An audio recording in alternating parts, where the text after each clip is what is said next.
सबको नमस्कार। मैं doctor Mukul Hingraj, assistant professor commerce faculty the graduate school college for women. मैं आज पीजी सेमेस्टर 3 को बिजनेस एनवायरनमेंट में, जिसमें मेरा टॉपिक है जैसा कि कल भी मैंने आपको फेरा और फेमा की कुछ भूमिका के तौर पर मैंने स्पष्ट किया था और फेरा की क्या विशेषताएं। आज मैं आपको फेमा क्या है, उसकी विशेषताएं क्या है और फेमा और फेरा में क्या अंतर है उसके बारे में बताऊंगी। फेमा सबसे पहले देखेंगे, फेमा क्या है। नंबर 1, आर्थिक सुधारों तथा उदारीकृत परिदृश्य के प्रकाश में फेरा को एक नए अधिनियम द्वारा प्रतिस्थापित किया गया था। इसी को विदेशी मुद्रा प्रबंधन अधिनियम फेमा 1999 कहा जाता है। दूसरा, यह अधिनियम भारत में निवासी किसी व्यक्ति के स्वामित्वहीन या नियंत्रण में रहने वाली भारत के बाहर की सभी शाखाओं, कार्यालयों तथा प्राधिकरणों पर लागू होता है।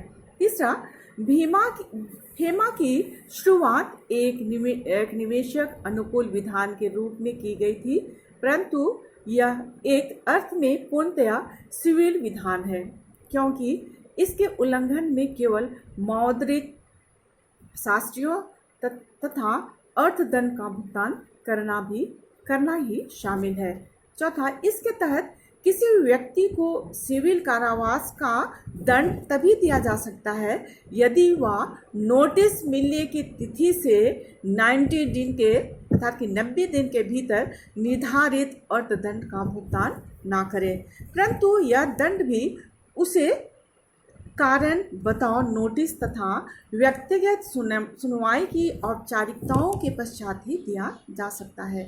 पांचवा, फेमा को एक कठोर कानून यानी फेरा से अनुकूल विधान अपनाने के लिए उपलब्ध कराई गई संक्रमण अवधि माना जा सकता है। छठवां, फेमा में केवल अधिकृत व्यक्तियों को ही विदेशी मुद्रा या विदेशी प्रतिभूतियों में लेन देन करने की अनुमति दी गई है। अधिनियम के अंतर्गत ऐसे अधिकृत व्यक्ति का अर्थ अधिकृत डीलर, मनी चेंजर, विदेशी बैंकिंग यूनिट या कोई अन्य व्यक्ति जिसे उसी समय रिजर्व बैंक द्वारा अधिकृत किया गया हो से है। अब हम लोग देखेंगे कि फेमा की क्या विशेषताएं हैं। विदेशी मुद्रा प्रबंधन अधिनियम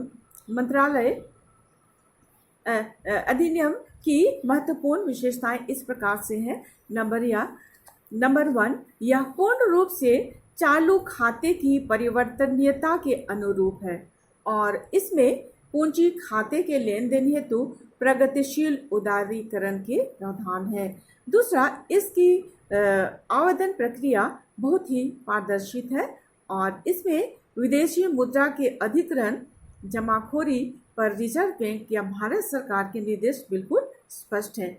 नंबर 3, यह विदेशी मुद्रा के लेन देन को 2 श्रेणियों में वर्गीकृत करता है, पूंजी खाता और चालू खाता लेन देन। चौथा, यह भारत में रहने वाले एक व्यक्ति को पूरी स्वतंत्रता प्रदान करता है कि वह भारत के बाहर संपत्ति को खरीद सकता है, मालिक बन सकता है और उसका मालिकाना हक भी किसी और को दे सकता है, अर्थात जब वह विदेश में रहता था। पांचवा, यह अधिनियम एक सिविल कानून है और अधिनियम के उल्लंघन के मामले में असाधारण मामलों में केवल गिरफ्तारी हो सकती है। छठवां, फेमा भारत के बाहर रहने वाले भारतीय नागरिकों पर लागू नहीं होता। अब हम लोग देखेंगे कि फेमा और फेरा के क्या अंतर है। हम बिंदु के आधार पर इसको हम कह सकते हैं कि फेमा 2000 और फेरा 1979।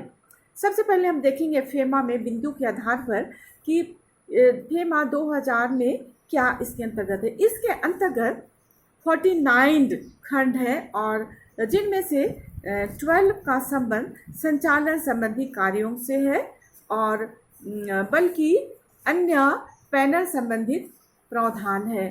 फेरा 1973 में इसके तहत 81 खंड है और जिसमें 32 का संबंध संचालन संबंधी कार्यों से था और बाकी अन्य जुर्माने, अपील आदि से संबंधित थे। उसके बाद हम प्रकृति के आधार पर हम देखेंगे कि फेमा जो है वो सामान्यतः यह एक दीवानी कानून अर्थात कि सिविल लॉ है, जबकि फेरा इसे एक आपराधिक कानून जैसा माना जाता था। तीसरा है प्रज्ञोता या लागू होना। फेमा में हम देखेंगे कि यह कानून सभी शाखाओं, कार्यालयों तथा भारत से बाहर की शाखाओं या भारत से नियंत्रित एक व्यक्ति द्वारा संचालित कार्यों पर लागू होता है, जबकि फेरा में यह भारत में रहने वाले सभी लोगों और शाखाओं व भारतीय तथा भारत के बाहर डील करने वाले सभी एजेंसियों पर लागू होता था। उसके बाद हम देखेंगे नई शर्तों के आधार पर नई शर्तें।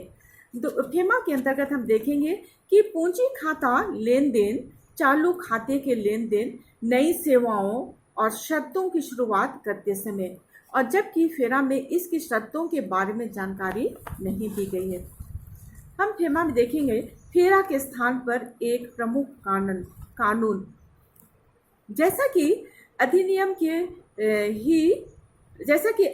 के ही नाम से ही स्पष्ट है कि फेमा के तहत मुद्रा प्रबंधन पर जोर होता है, जबकि फेरा के तहत मुद्रा विनिमय या विदेशी मुद्रा नियंत्रण पर होता था। फेरा के अधिकतम मामलों में चाहे वो सामान्य हो या विशेष रिजर्व बैंक की अनुमति प्राप्त करना जरूरी हो गया था। इस संबंध में फेमा केवल धारा 3 जो विदेशी मुद्रा आदि से संबंधित है को छोड़कर एक बड़ा परिवर्तन लाया, और इसके अलावा फेमा के किसी अन्य प्रावधान में रिजर्व बैंक की अनुमति प्राप्त करना जरूरी नहीं है।